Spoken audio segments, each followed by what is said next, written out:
FNAF, a.k.a. Five Nights at Freddy's.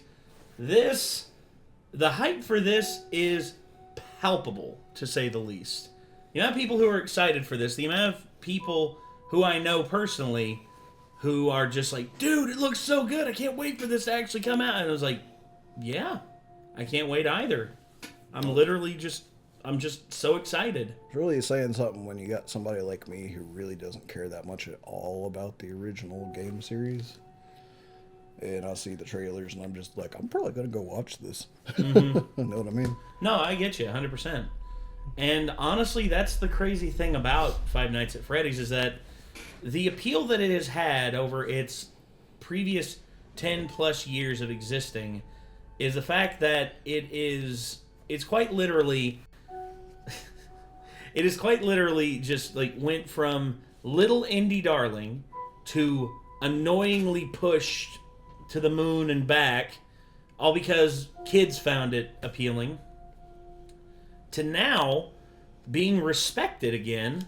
Not only being respected, but being treated seriously because of, I guess, simply because of Scott Cawthon's dedication to making it like a long-standing property. And while he's not developing the games anymore, he is still overhead of like Scott Games, who owns the rights to Five Nights at Freddy's, and he's dumped himself into this movie big time.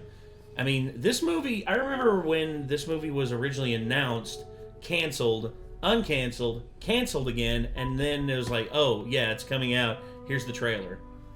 And needless to say, I am excited, terrified, and just curious to see if this is going to be as good as advertised. I hope it will be, and I hope that given what we have experienced over the last few years, and this year specifically with Super Mario Brothers, if this takes off as well and makes $1 billion, we may very well be in the first stages of the video game adaptation boom.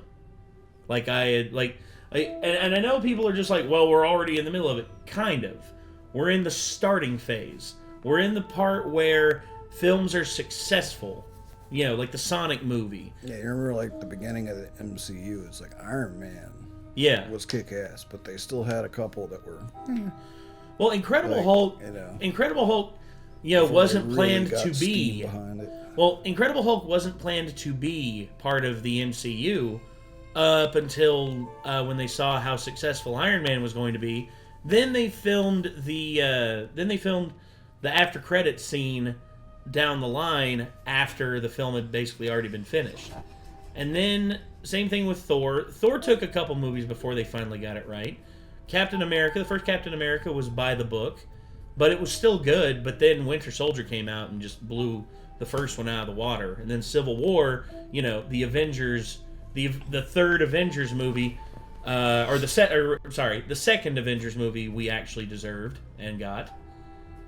But yeah, anyway, this could be the start of if the Sonic movies and the Super Mario Brothers movie and the Last of Us TV series are the start of great video game adaptations finally taking place and being taken seriously on the stage, and then this comes out in October and makes $1 billion before the end of the year, I could very easily see over the next 4 to 5 years, we are going to have a cavalcade of just great video game movies, because they're being taken seriously and they're actually bringing in people who love the properties and don't know a thing about them.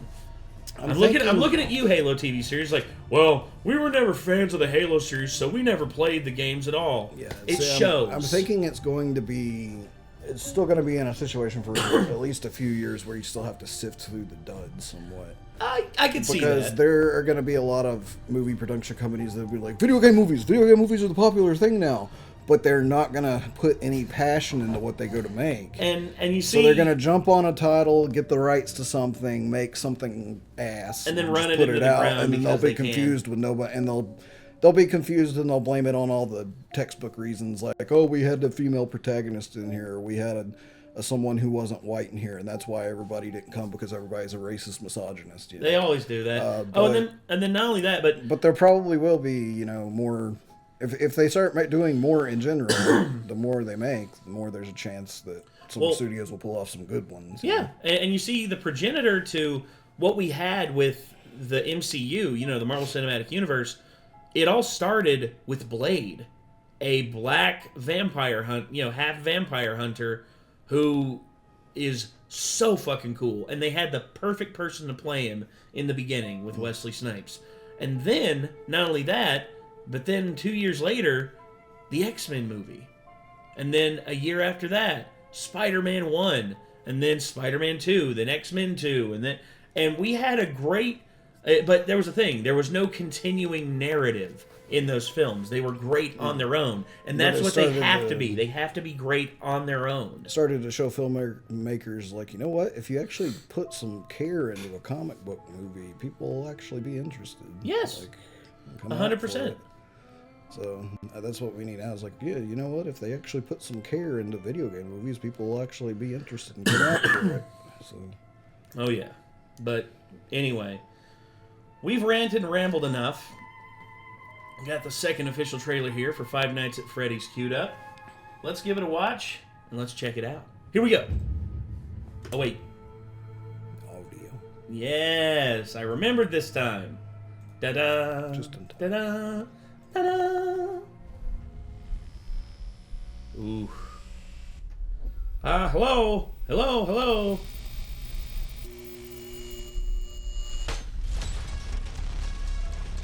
Hey there.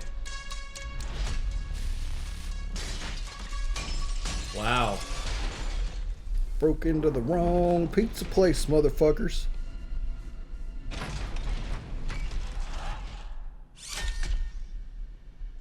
Hey, want a cupcake? Oh, yeah. I have a job for you. Piece of cake, really.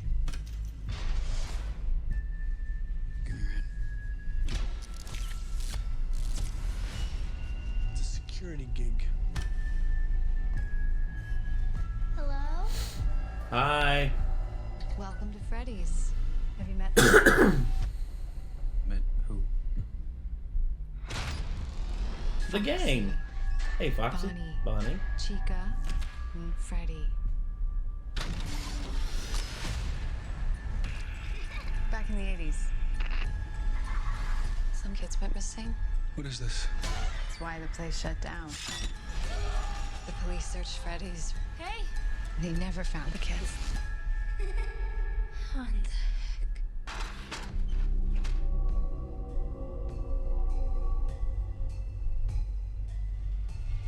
Oh, you're about to have a bad time. Oh. Ghost children possessing giant robots? Tell me how to stop them. Those are not giant robots, sir. No. It's too late. Those are just Animatronics. moderately sized robots. Oh! Hello! Springtrap. Oh, boy. Sorry, I'm not going to have the same reaction to, like, oh, Springtrap as everyone else, because I don't remember all their names and stuff. I'm not, you know. So, yeah. I haven't played all the games and seen all the lore and stuff. So, yeah. Very accurate to his first appearance in the first game. Foxy, you know. Is that the one that was missing from the previous trailer? You were wondering? Well, no, it wasn't. He wasn't missing. He just wasn't as, like, front and center. And from what I understand, he is in this a lot. Like, people are saying, oh, he's actually going to be in this just as much as everyone else. But I'm seeing this, and there's Bonnie, Chica with Cupcake, and, of course, Freddy. And then, you know, as someone who went to Chuck E. Cheese and saw like the animatronics on stage just like doing their thing, and then of course, you know, on the television sets there were actually like people in the suits like acting out like scenarios for the kids to enjoy while they were eating their pizza. It's so vivid for me seeing this and knowing the lore of Five Nights at Freddy's, given the fact that, you know, I've watched all of, like, well, not all of them, but I've watched a lot of, like, the MatPat lore videos. There's so many. There are so many. And then, of course, Five Nights at Freddy's, the fact that we're actually looking at playing one or two of the games for Scaredy Kate, maybe Help Wanted, or maybe Security Breach or Security Breach Ruin. I mean, it just depends. Depends on how we feel about it. But from what I see here, everything, like, the movements, and also, just right here, the 5 children. You can actually, if you look at all of them, you can see color patterns that match. Like, look, Bonnie, Chica. Mm-hmm. Yeah, exactly. And then, of course, it's just, there's little hints that give, like, which ones are which. And then, of course, the kids are basically ghosts that try to get you into the restaurant so that you can do something to help free them. But basically, oh yeah, right there, that is, oh, yep, you're gonna have a bad time. But basically, this right here with the hand coming out. And also, I love the fact that they include that. They have the little internal mouth. Because, you got the big silly mouth with the big silly teeth, but then you got the internal mouth. And then, what's ah? And then, of course, Foxy. Evil Foxy. Evil, evil Foxy. And then right here, I saw this, I was like, I was just like, wait, Gold Freddy? And then when it revealed, I'm like, Springtrap! Yes! And then pulls out the knife, and look at it, and his eyes, so good. Oh, there's things I could say, but I'm gonna hold myself back. Also, the fact that Scott Cawthon actually wrote the screen story and was like the head writer on the screenplay, that's pretty damn cool. Yeah. I mean, what do you say about this except for hell yes, please, thank you, and let this be the start of something amazing. Let this be the I know that a lot of people see Super Mario Brothers movie as the launching point because it literally made $1.5 billion. But that's one. If one movie does it's it's not one live thing. action. No, it's not. Whereas this, where it is live action, if this makes $1 billion, then this will basically make studios realize, oh shit, there's money here. Let's put good people at the helm of this, and then let's go. Maybe we'll finally get that Metal Gear Solid movie, and it'll actually be good or something. Actually, they are in pre-production, and I think if this takes off, that will basically cement that movie or that series being made. There are things that they could do with Metal Gear Solid, but the person that they have playing him is Oscar Isaac. The main irksome thing about that is there'll probably never be a Metal Gear Solid movie as written by Hideo Kojima. Well, I would say if Kojima doesn't write it, at least have him on there as a producer. Because he's already got a great mind for cinema, and people in the film industry know Kojima. I mean, hell, Del Toro knows him. Konami, Finding Rafen knows him. Still owns the rights. They're probably going to be too petty to actually have him on for one, They might be, but at the same time, given the fact that they're bleeding money, and they have been over the last 3 to 4 years, since no one's wanting to buy their machines anymore. Because that's the thing, they got completely out of the video gaming world and went straight into just making arcade machines and pachinko machines. Now no one's wanting to play them anymore because pandemic took a big hit of that, and then not only that, they made their machines too good, and people aren't wanting to buy new machines after cycling through for like the first 2-3 years.